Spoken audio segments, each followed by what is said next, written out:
kung meron mang siguro masasabi sa atin ang mahal na Birhen at kaugnay din ito sa ating mga pagbasa, ang pagnay natin kasing pangungusap, dalawang salita lang, pero marami ang maging pakahulugan nito. Ang pangungusap na iyon ay makikita mo. Sabihin nyo nga sa katabi nyo, makikita mo. Ano kaya ibig sabihin ng makikita mo? Sa akin po siguro, sabi ko nga sa inyo, sa musmus kong karanasan habang ako'y nagdarasal sa kanya, alam mo bagay sinasabi ng mga Birhen, makikita mo. Makikita mo, makakamit mo ang pangarap mo. Makikita mo, magaganap ang dinadasal mo. Makikita mo ang biyaya at grasya ng Diyos. Kaya alam niyo po hanggang ngayon, kahit sa Bataan, sa tahanan ko doon, meron ako doong imahe ng Virgen de los Remedios. Inaawitan nga kung daling ko raw dito dahil yun po yung dating umiikot-ikot din dito na dinadala ng tiyahin ko. Ngayon ay kasama ko siya sa Bataan dahil para ipaalala sa akin nung aking kamusmusan, nung aking kapayakan, nung ako'y nangangamba at hindi alam kung ano mangyayari. Sabihin din ng Mangay na makikita mo. Kaya hindi tayo nawawalan ng pag-asa. Pero ding ikalawang pakahulugan ang makikita. Dito rin kasama ko noon, bukod sa tiyahin ko, ang mami ko, at isa ko pa rin tiyahin at ang mga lola ko. At aminin ko sa inyo, minsan sabi ko kasi naglalaro-laro ako dito. Aminin ko minsan sa kakalaro ko, may nawawala ako. Minsan nawala ako yung libro, yung damit. Sinuot ko kasi biglang naiibat ko, hinahanap ng tiyahin ko. Sasabihin niya sa akin, nasaan yung libro? Nasaan yung insensaryo? Kasi naglalaro din ako minsan ng insensaryo. At di ako mapakali dahil hindi ko maalala kung saan ko nailagay. Sabi niya, hanapin mo. Dahil pag hindi mo mahanap, makikita mo. Sabihin ko sana, hindi ko na lang hahanapin, makikita ko rin naman pala eh. Pero alam nyo na siguro yun, lalo na sa mga nakakatanda. Alam mo kung ibig sabihin nun. Pag sinabi sa inyo ng mga matatanda, tumino ka. Kung hindi, makikita mo. Ngayong araw na ito, pwede rin sabihin sa Mangay na makikita mo. Lalo na sa panahon natin ngayon, sa bansa natin na ang daming katiwalian, ang daming kasinungalingan, ang daming takipan, ang daming turuan. Alam na alam natin ang daming kasalanan pero walang umaamin na nagkasala. Ang daming ninakaw, walang umaamin na nagnakaw.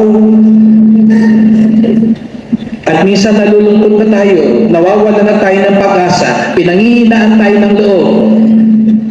Pero may gusto sabihin din sa atin ng Mangay na makikita niyo. Doon sa mga mandaraya, sa mga magnanakaw, sa mga sinungaling, sa mga nakakakuha ng magagaling na mga abogado at mga tagapagtakip, ang sinasabi ng Mangay na makikita niyo pa rin.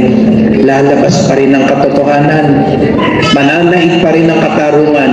Kaya nga sabi ng Panginoon sa Ebanghelyo ito, bubuo ang lahat, kahit ang templo, anuman ang makapangyarihan dito, maglalaho.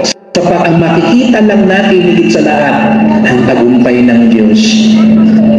Kaya kung may ginagawa kang masama, makikita mo. Kaya binuo ka na. Pagdasal natin, umamin na. Malaman na yung buong katotohanan.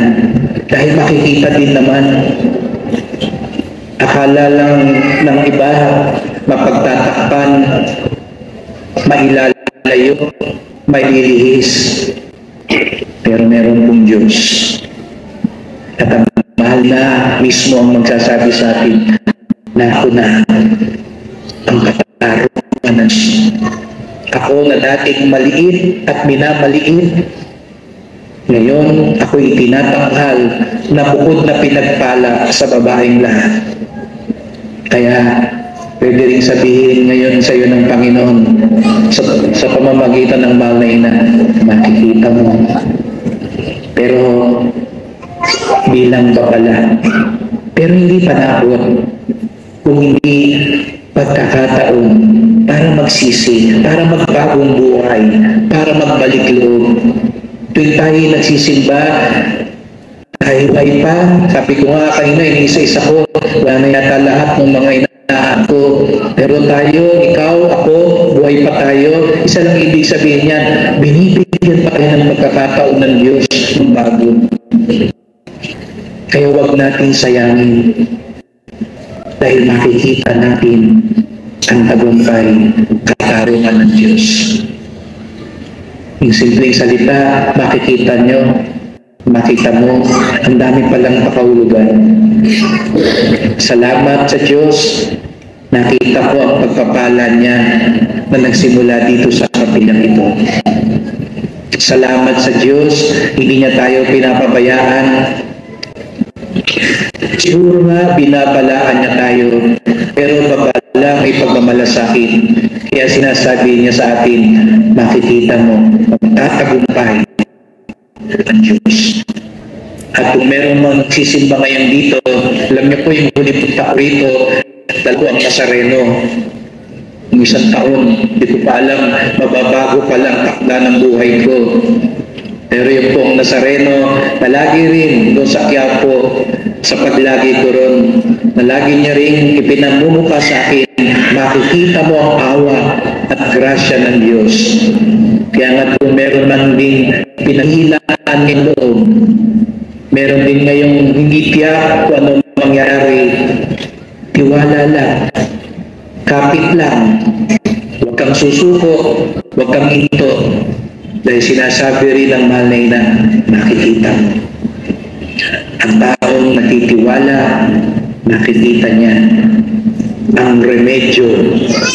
Kaya natawag sa kanya, Virgen de los Remedios. Dahil siya rin nagsasabi sa atin, makikita natin ang kabutihan ng Diyos. Amen.